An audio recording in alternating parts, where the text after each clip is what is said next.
Welcome to day one of our play along videos for our January challenge 2018.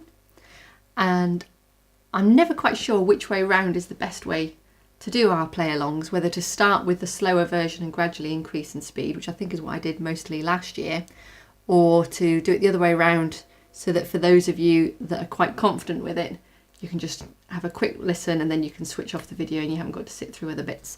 So this year I'm going to try it that way. I'm going to start with a sort of full speed play along, and then if you want it slower you just need to listen through that and then you can join in at the slower speeds.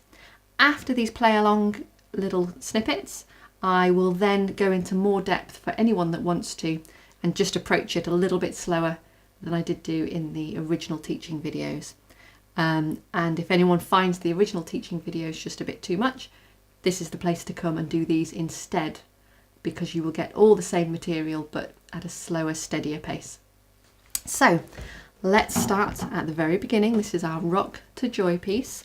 We'll do it full speed initially, as fast as feels comfortable. And for this is going to be da da da da da. 1, 2, 3 and 4 and.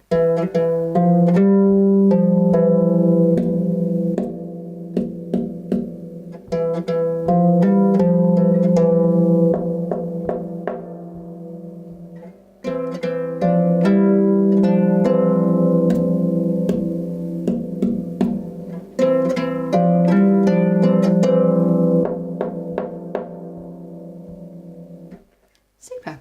Let's try it a little bit slower now, okay? I'm not talking you through it at the moment because some of you will be coming to this having watched the other video. Anyone else that wants to stick around, you can then get talked through it and then you can always nip back to the beginning of the video to play along again. So this is a slower speed now. Da, da, da, da, da, da. 1 and 2 and 3 and 4 and.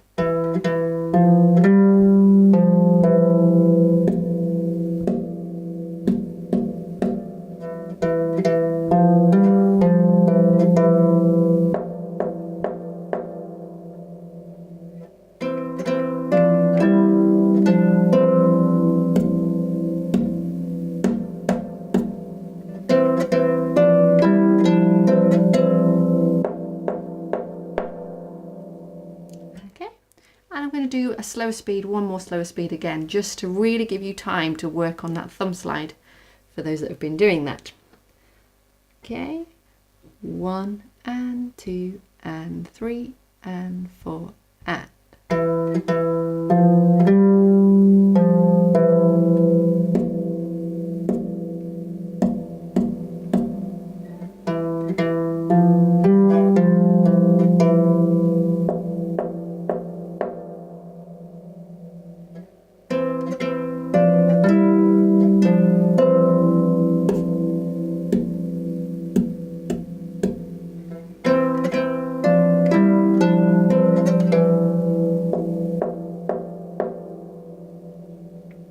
Interesting, as I went that much slower, how long the gap felt after the and getting back on and allowing yourself that time, and also how I ended up not doing as strong a bongo style tap. So sometimes pieces are easier when you play them faster. Okay, so for anyone that wants to, you can turn off there. Thank you very much. And if anyone would like to stick around now, I'm going to go over today's work in more depth.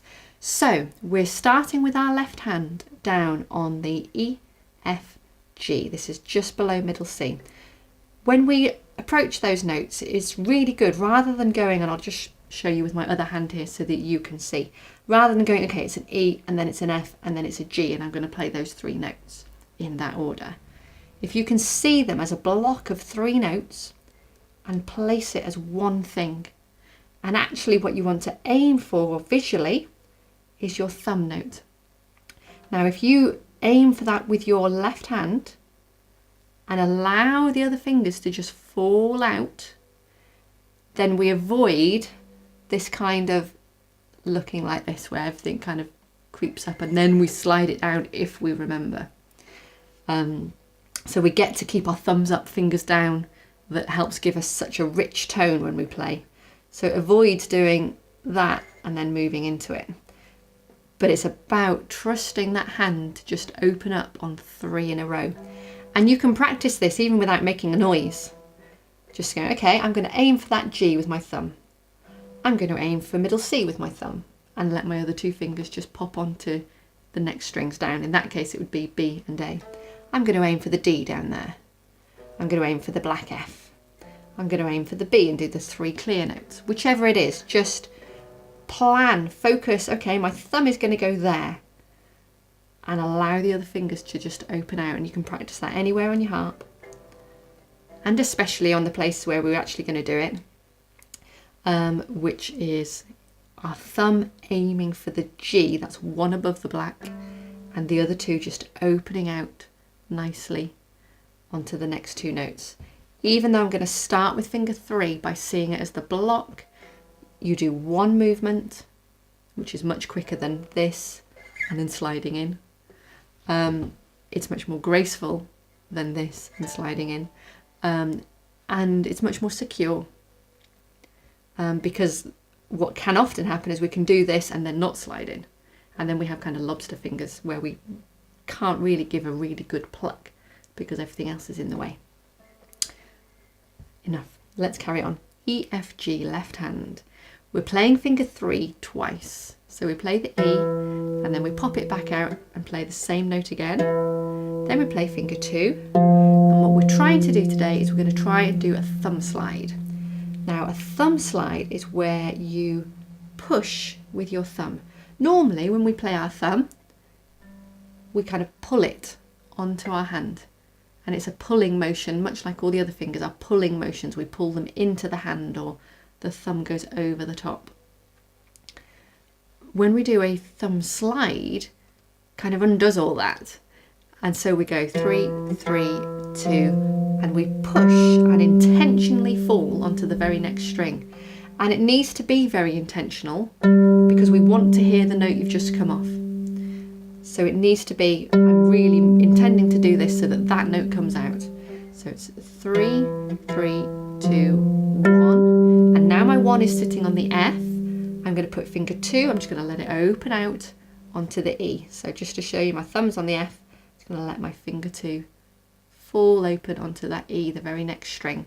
And then I just play like normal, so now I'm pulling them off. 1, 2. Okay, so if we put that together, I'll just talk you through it. I'm going to play 3, 3, 2, slide, place, 1, 2. So I do the slide and I place my second finger. And then I carry on playing. Let's try that again. Let's do it together, shall we? 1 and 2 and 3 and 4 and slide, place. Lovely. If you're looking at the music, you'll see that we've got a tied G to a G. We don't play that second G. It's tied together. It's the equivalent of having a crotchet in that space, but because the first G is at the end of a beat, we don't write it as a crotchet there. It's confusing for the eye. Our eye likes to see the group of our notes fitting to where our regular beats are. So although you've now got to look at that and interpret, okay, I don't play that second note, and you might want to put a little line through it, it's easier on your eye to keep track of where the beats are. So our third beat is on the held G. So we play 1 and 2 and 3 and 4 and, okay? Don't worry too much about that. Try and feel it more than getting too methodical with it. So, and in a way, this is where it's easier to play a little bit faster. But we'll keep it steady for now. Let's play together. So you've got E, F, G, 3, 2, 1. And you've probably opened that up now beautifully from your thumb on the G. 1 and 2 and 3 and 4 and.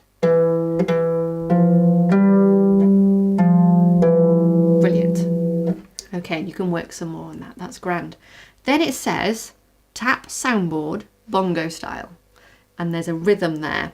The rhythm looks like it's written on middle C, but hopefully you can see that it's a smaller notation.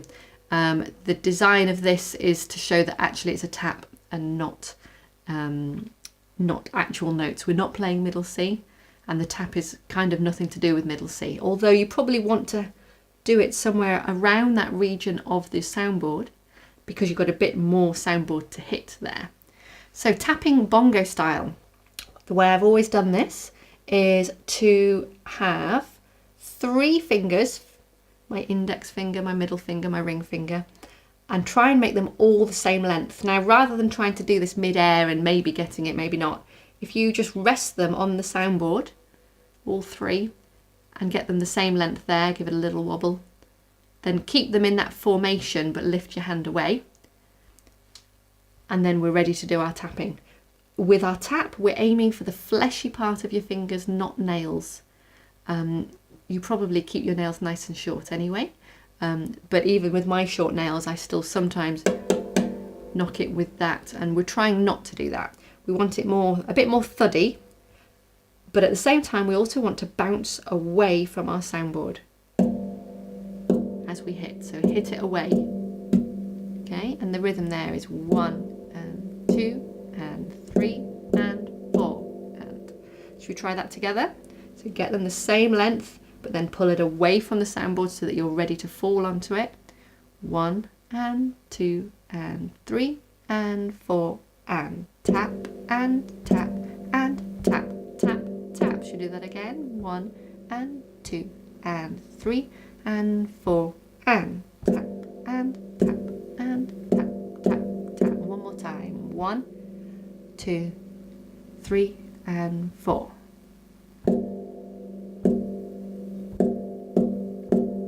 Brilliant, well done.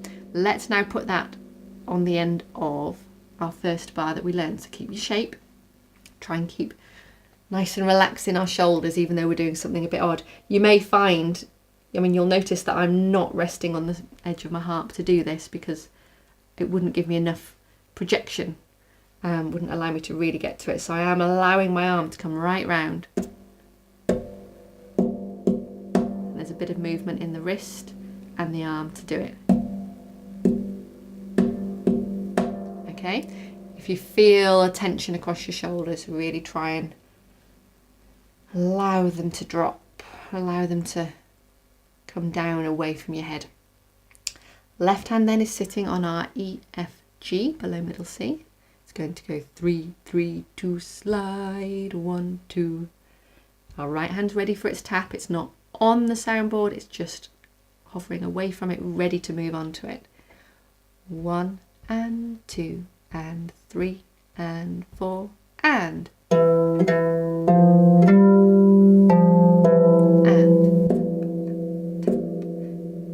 tap, tap. Brilliant. Should we try that again? Left hand ready on the E, F, G. Right hand with its lovely 3 fingers in a row. If you need to refine them, give it a little wobble on the soundboard there to get them the same length. 1 and 2 and 3 and 4 and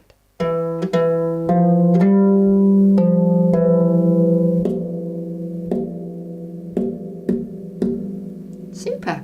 Okay, the next bar, our left hand goes back to the same notes it just started on, the E, F, G again, and we play, the beginning starts the same. We play 3, 3, 2, slide, but this time our thumb's gone to the black as it did before. Our finger 2 wants to get onto the E, and we're carrying on without any held note. So we carry on playing 1, 2, and then we play that E again. And if you feel able to, it would be brilliant if you could swap from having just played it with finger 2 to playing it with finger 3. Let me show you that with the right hand. So I'm playing 3, 3, 2, slide, 1, 2, and then swapping to a finger 3 there for that same note. If that feels impossible, feel free to go 3, 3, 2, 1, 1, 2, 2.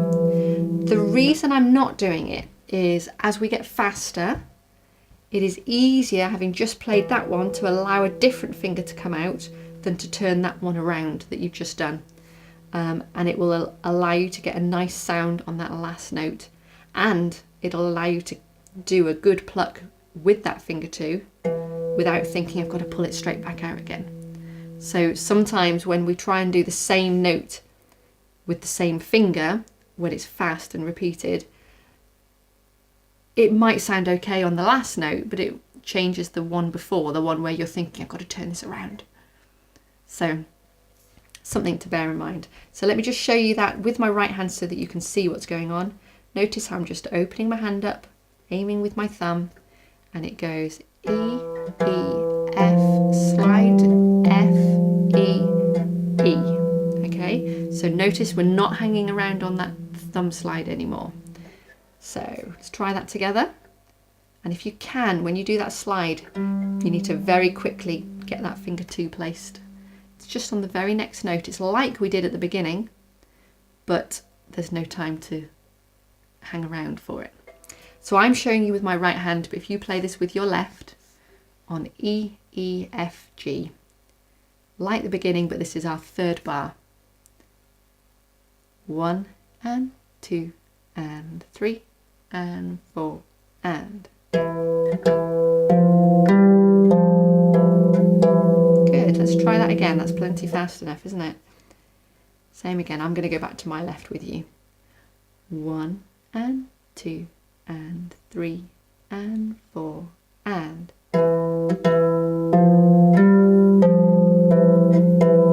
Brilliant. And you'll want to work on that quite a bit probably to get that thumb slide. If you're hating the thumb slide, you could just go 3, 3, 2, 1, 2, 3, and then I would swap to a 2 on that last note because I just played it with the 3. It's just swapping round. I can imagine you saying, yeah, absolutely, why wouldn't I just do that? The reason is what's going to come in the future on this piece. And this rhythm and this thumb slide effect happens later on in this piece as well. And it happens to really good effect. It's not just about getting around the fingering. You know, it's not just about making choices so that I can fit 5 notes in a row, for example. It's also about the quality of the sound when we do a thumb slide. And in this piece, it really lends itself to that. So try if you can to do that thumb slide. But at the same time, if it feels really uncomfortable and you want to be able to just carry on with the piece without worrying about it, then do that. Carry on with the piece without worrying about it and just play it with the fingers that come naturally to you. Looking in bar 4, we have another rhythmic bit. This time it's got crosses through it, and underneath it says the words knock with knuckles. So when I do this, I like to do it with this knuckle here. So there's the tip of my finger, first knuckle, second knuckle there. I like to do it with that one there. And I like to do it with, again, several, more than one. But again, I want to kind of get them all even so that we don't get a random knocking. And it's just 4 knocks in a row. I mean, there I think I'm only hitting with 2 knuckles. Maybe 3. Okay, so let's try bar 3 into bar 4. So the right hand's just ready to knock. Our left hand is on that E, F, G again and ready to slide if you can. And there's no hanging around on that slide this time round. Okay, so E, F, G in the left, below middle C. 1 and 2 and 3 and 4 and. And knock, knock, knock, knock. Okay, should we try that again? 1 and 2 and 3 and 4 and.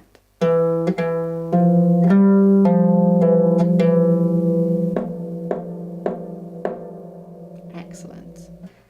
Let's put that all together then from the beginning. So the first time round you're getting ready to tap with those 3 fingers, and then the answering tap later is a knock with your knuckles. So 3 fingers initially, left hand, same notes, E, F, G. This is the first one where you go, so you've got the hanging around on that slide. Okay, ready, beginning? 1 and 2 and 3 and 4 and.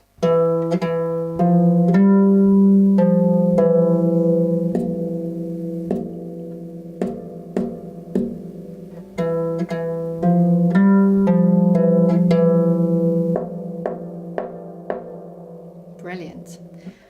You have a slight decision to make about these left-hand empty bars as to whether you say, okay, it should be silent, so I'm quite happy if I put my fingers straight back on those notes and deaden the resonance because it's silence in that bar, or whether you say, actually, I'm going to just let it reverberate naturally, and so I'm going to be as late as possible getting those fingers back on.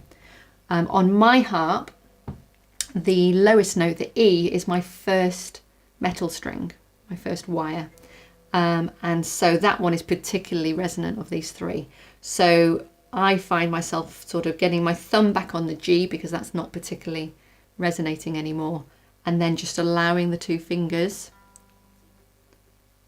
to open out just in time to come back in the next bar. So my thumb can get ready, so I'm anchored, and then I just pop those two out. That's what's working for me. I quite like letting it resonate. Later on in the piece, there's some actual damp marks telling you to damp, whereas here there aren't. So I think it's okay to let it reverberate if you can. But then you've got that conscious decision of not stopping the sound too soon. Our next 4 bars are almost identical. Certainly from your left hand point of view it is identical. The right hand does the tap with the bongo style, does the knocking with the knuckles. The only difference here is we're also adding in some musical notes as well. And those notes follow the exact same pattern as the left hand, and they start with your third finger on middle C, and it's 3 in a row from there. And again, let's try and aim from the thumb and allow the fingers to fall out. If we do that same movement in both hands, we can actually practice placing at the same time in both hands.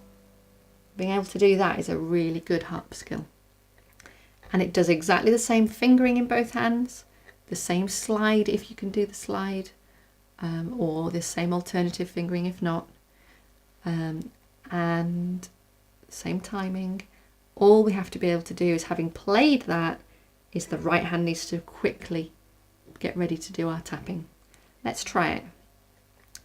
This is bar 5, and then in bar 7 we go back to these same notes and we do much like we did in bar 3.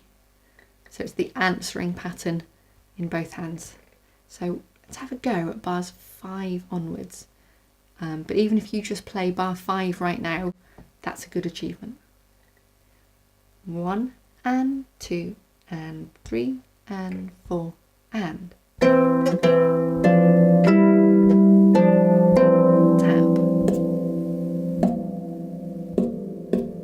Back on. Knock.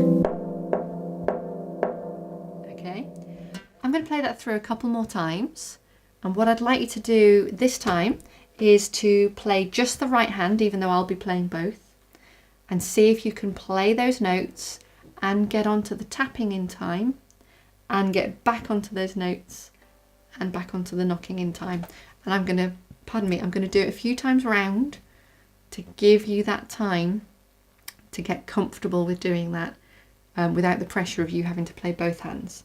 So if you get ready with just your right hand on C, D, E, I'll join in with the left as well so you hear the full thing, but I want you to play and focus on your right hand for this bit. Okay, and we'll go around a couple of times. So when we get to bar 8, try and just use that minim rest at the end to get back on so that we can go straight back in as if there were no gap, as if it was just a straight repeat. Okay, right hand only from you, C, D and E, 1 and 2 and 3 and 4 and. and.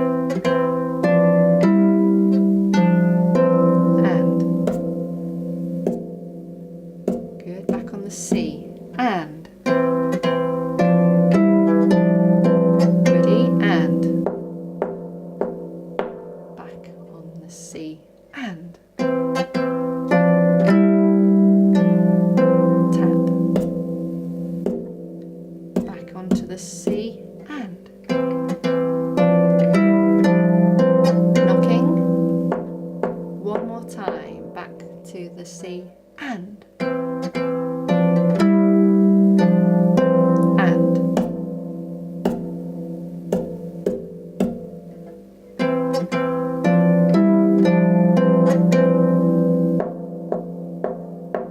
Well done. If that felt difficult, it's because it is. It's the timing of playing those notes and then doing a tap, something completely different, and then playing more notes and then doing a different tap, a knock. So reward yourself by saying, okay, I managed it that one time, so next time I know I will, next practice session I know I'll get on a bit further and I'll manage that and that one, and it'll flow in. And allow yourself to go around, maybe play that clip we've just done over a few times, just to practice it, and just allow your right hand to do it initially and then bring that left hand back in. And the final pointer on this is to, when we get to this point where it is the two hands playing the notes at the same time, is that the left hand has got the notes that belong to the tune. The right hand are harmony notes, which are notes that sound good with the tune, but they're not the melody line. So don't worry too much about it. Don't think, right, I must bring that hand out and that one out. Just go, okay, I'm going to listen to my left hand. I'm going to listen for the tune notes. And hopefully as you do that, that will naturally bring out the tune without you having to do anything more than choosing to actively listen for it. Doing really, really well. Well done.